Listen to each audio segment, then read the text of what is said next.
And I always thought there must be a simpler way of implementing real-time optimisation. Paul, tell us a bit about your career and what started you out into the advanced control area. Okay, so I went to university and studied control engineering at City University. Really enjoyed studying control. Fell into it by accident actually. Got a scholarship sponsorship to go to university, some fees paid and that sort of thing, by a company called Shavitz, who then taken over by Lucas. And they specified the degree I had to do, which was control engineering, which as an 18-year-old I didn't know what control was all about. But no, I decided to take their offer and go and study control engineering, which was fantastic. I really enjoyed it. And then on graduating, I didn't actually go back and work for them, but I applied to BP and joined BP as a graduate recruit in 1988. And then through my early years with BP, I moved around a little bit, stayed as a control engineer, what we used to call a C&I engineer, control instrumentation engineer. Spent most of my time, when I wasn't moving around, at the Hull Salt End Petrochemicals Complex for 15 years. During the early part of that, I did a BP sponsored master's degree in process automation in the early 90s, mid 1990s, and then that ended up with me doing a PhD in adaptive control at the end of the 1990s. So always been sort of got an academic background in control, and always been a control engineer in BP. After I finished in BP in Salt End, I then moved to BP Upstream and worked in central engineering. BP has a big technical centre in Sunbury. So I moved around, working on various projects, always Sunbury based, and spent 15 years doing that. My final role at BP was Chief Engineer for Instrumentation Control Electrical, but I always was a control engineer and got involved in lots of advanced control optimization projects through the years. In 2020, after nearly 33 years with the company, I decided to leave and start up another company focusing purely on real-time optimization. Okay. When you mentioned the Masters, was that the famous PACT? It was, course, yeah. So under John Love. So it's very good. That's very good. It's very highly commended, isn't it? Yeah. Sadly, it's not going anymore. It moved around universities. I did it at Newcastle and Sheffield. I was one of the first to do the course on a modular basis, and then the latter part of the course, I think it finished in 2018, 19, something like that. The last 10 years of the course I was teaching on it with John as well, so yeah, I really enjoyed it. Yeah, it's very good. And what do you think is the best thing about being a control engineer, having spent most of your career in that? Watching something actually deliver what you said it would deliver to the bosses on the plant, that's always an excellent feeling. There's always advances in technology, there's always something new to look at, there's always something better out there to chase and do, and no disrespect to chemical engineers or process engineers who've stayed process engineers all their careers, but after I look at a distillation column and think, well, the design of the distillation column hasn't changed in 50 odd years, whereas what we deal with, technology and particularly computer advancements now with the introduction of AI as well, our world is continually rapidly changing. You're now working in optimisation, so what exactly are you doing now? Yeah, as I mentioned, I left BP at the end of 2020. I certainly didn't want to retire. I wanted to continue keeping busy, and I also wanted to work on a tough problem, basically, keep my brain in gear. And one thing that infuriated me throughout my career at BP was what I thought the difficulty of implementing advanced control optimization on plants. So if you look at it from the point of view of regulatory control, say implementing a PID controller as a difficulty factor of 1, then I always thought implementing advanced control optimization is a difficult factor of 100. So there's 100 times more difficult to implement advanced control than regulatory controls. You need to bring in expertise. You need to bring in lots of you have lots of money and time. Step testing, for example, the plant to build models, and I always thought there must be a simpler way of implementing real-time optimization. And I always thought as the barrier was actually building the model. The model for any advanced control and optimization, however you build it, empirically or using mechanistic means, then it's always difficult, always hard, always difficult to validate it afterwards. If you can somehow remove the need for a model within advanced control optimization, then you make it vastly simpler, and that's what I've been focusing on with the new company, my new company that I'm now developing with Andrew Ogden-Swift, our mutual friend. Yes. Hopefully you in the future, Howard. Yes. So the name of the company's? Ortomation, so ORTO-mation.io. Now developed a product, a commercial product, and that's now being trialled. So if you're familiar with the technology readiness ladder, we're about TRL 7, 8, and we've been doing a number of trials across various industry sectors, so implementing it in oil and gas, chemicals, on refining, both on digital twins and latterly on actual plant. So there's going to be a number of other packages that do at least multivariable control, maybe not quite doing what you're doing, which is the true optimization. True optimization and not needing to have a model. What are the other standout features, do you think? It's model-less, so you don't need to build a model to implement the optimizer. Our optimizer technology, which we've called ORTO, ORTO, is basically agent-based. So if you identify an optimization problem in your plant and you've got, say, 4 manipulated variables that you can adjust to optimize something, a cost function that you want to optimize, maximize or minimize, then each one of those MVs will have its own agent attached in a cascade fashion, like a PID master secondary type cascade fashion. So it's sort of modular. Yeah, so agents can be added or taken away very freely. The algorithm that's internal to each agent is obviously our secret sauce.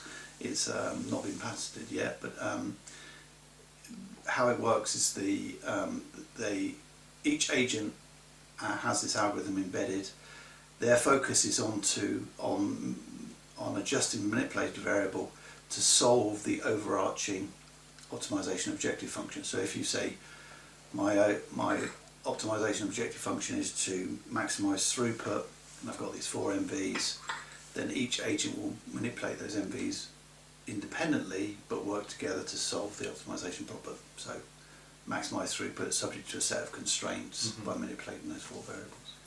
The technology from Honeywell and AspenTech is primarily a control technology, so helps you to stabilize the plant, particularly if you've got a highly interactive plant. So you've got a distillation column and things interact because of the way the dynamics on the column work. So you can use advanced control to decouple.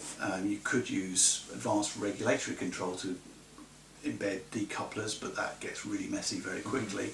Advanced control allows you to decouple inherently within the model, and then as an add-on to advanced control, you can also set the controller to push the process in the right direction to maximize or minimize something. Our technology is not a control technology. It will not decouple your plant. If you've got an interaction problem, still use advanced control. Right. But our technology is purely focused on moving the process to a new operating point safely and securely over time. And because our technology is model free, if your process changes and your optimum point changes over time, which inevitably it will, then our technology will track that movement, because we effectively use the process as the model. So if the process changes, the optimization changes, and then we will track that as part of our technology. So it's got a better learning ability than just a BIOS update. Yeah, absolutely, yes. And although and feedback, yes. Yeah. So although multivariable control typically has an LP or QP optimizer, it's not as flexible as your optimizer because it's linear generally. Yeah. If it's 90% of multivariable controls have LP. Yeah. And that's so with an LP, your optimum will always be a constraint or a vertex of two constraints. Yeah. Our technology, the optimum can be unconstrained, as well or constrained. Or constrained. Yeah. At a vertex of two or more constraints. And typically, multivariable control doesn't deal well with unconstrained optimization. Yeah. Yeah. I have to say, our technology is a local constraint optimization tool. Yeah. So depending on your initial condition, it will then hunt for the local maximum or minimum point, whatever you set it up to do. It's not a global optimization tool like a genetic algorithm, or is a global optimization tool. But for 99% of all problems in the process industry, there's usually within your operating boundaries, there's always only one optimum to find. Very rare you come across a hilly optimization plane within your safe operating region. So Paul, what sort of industries do you think your technology is going to be used in? Technologies from APC type technologies you can get from Honeywell, AspenTech and others. They've really cornered the parts of the process industry, so definitely refining, bulk chemicals, petrochemicals. Our technology, we're not focused on those areas. We're focused on what we believe is 90% of the market that's not being addressed. Right. So smaller processes, smaller areas where traditionally owners of those processes haven't considered using APC because they don't have applications that justify it, or the expense, they don't have expertise to maintain it, they're too small, etc., etc. So, or maybe non-linear, like polymers. Exactly, yeah. So one thing I didn't mention earlier is our technology. Obviously, as you go to an optimum, your gain naturally changes because you're finding the gradient to that optimum changes. So yeah, our technology is a non-linear solver essentially. How do you get the operators sort of engaged? It's a great question, and it equally applies to APC. Yeah. You know, I've had conversations with operators in many control rooms around the world, and they understand why the company is pushing advanced control and optimization, because obviously you want to get more out of your asset in terms of making more profit usually. But the operator does feel disengaged because you're effectively taking some of his role away from him or her. So yeah, it's a challenge, but the way to get around it is to work closely with them, get their buy-in early on, get them to help you design it. Particularly when you implement advanced control, the best person to talk to normally is the guy on the board. It's the control room operator, because if he's 10 years on the same plant, he knows exactly how that plant operates and has more knowledge about the dynamics than anyone else. So he's the person to engage and get them to get, as the Americans say, get them to have skin in the game, sort of thing. This industry is traditionally quite conservative. Yeah. So you go to say you went to a polymers or a food industry that's maybe not had advanced control before. The tactic we're taking is that we're obviously pushing that it's model free, so you don't have to spend time building a model, which drastically reduces your project schedule. So we're going along a sort of try before you buy type strategy. Right. And the trials that we're conducting now, we're saying are all free, so man hours don't cost anything, license fee doesn't cost anything during the trial. If you're happy with it, if it solved the problem you wanted it to solve, then we'll talk about buying the license afterwards. But as far as you're concerned, it doesn't cost you anything, just try our technology. So we've had a number of companies, most of whom have looked at traditional techniques and have put them to one side because for the reasons I've described, being too expensive or they haven't got the resources to implement. Yeah. And are looking at our solution to say, okay, can this solve our problem? a lot more quickly and a lot more cheaply, and without having to employ experts. No disrespect to APC experts, yes. to continually maintain them over time. Do you think there'll be less experts in APC in the future? Well, there already is. Right. So look, we're all getting old. We're all getting old. So, okay. Lots of bright graduates want to go into sort of AI technologies. You know, there are lots of other things now that weren't around when we were in our 20s that are attracting people away from it. So the technology has to change and adapt to account for that. You know, AI is really will replace a lot of roles and experts in the future. We believe our ORTO technology will hopefully reduce the demand on expertise for optimisation going forward as well. So early adopters of your technology are actually going to get the advantage of getting absolutely into a new absolutely. Our focus new is thing. our focus is just to get the technology out there and get it working and show people that it can deliver. And getting back to what you said earlier about that, you know, a lot of younger engineers are not perhaps interested so much in APC. If you were starting again, would you do the same thing, or would you have? Well, I was lucky, as I say, I fell into control by accident. If I was the same age now, I'd probably still want to get into control, process control. There's still a lot of opportunity, there's still a lot of demand for good process control engineers because they don't grow on trees. Technology is moving so fast, and guaranteed in 10 years' time you won't be working on the same thing, the same technology, because the advances are moving so far. And what with the advent of AI, who knows what's going to happen. If AI can be used on stochastic systems, real-time data that everyone's trying to do at the moment, and someone cracks it, then that's going to open up a lot of opportunities for people. If you were talking to a young chemical engineer or control engineer, what would you advise them now? Yeah, I think you've made a good choice. If you enjoy working on process plant and you enjoy getting a buzz out of seeing things, switching things on and seeing them work for the first time and achieving what you want to achieve, then you're in the right role. The job can be really, really exciting. You know, you know as well as I do, when you've got a control scheme that you've designed and you implemented, and you're switching on for the first time, and it delivers fantastic benefits for the plant. That's a fantastic feeling.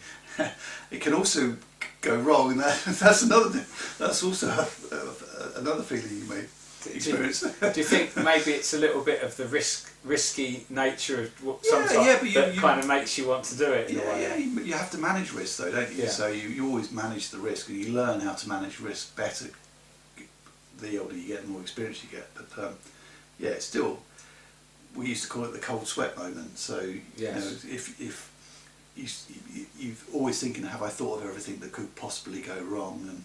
And when I switch this scheme on, turn it on, and 99 times out of 100 it's very simple to degrade back to what you've got, what you had previously, and correct what went wrong. But no, I still believe it's a fantastic career for people to move into.